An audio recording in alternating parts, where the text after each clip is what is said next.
how to print hello world. So let's go ahead and create a code cell here.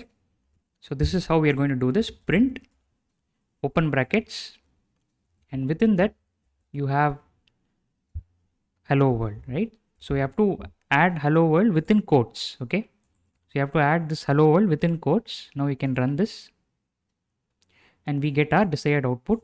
So we could also use single quotes instead of double quotes. So let me just add another quote cell and demonstrate that. So print hello world.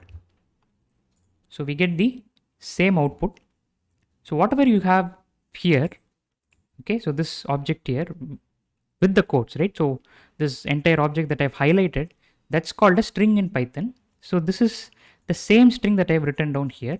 Only difference is that in the first case I've used double quotes, here I've used single quotes, right? So this is how we print simple phrases or sentences in Python.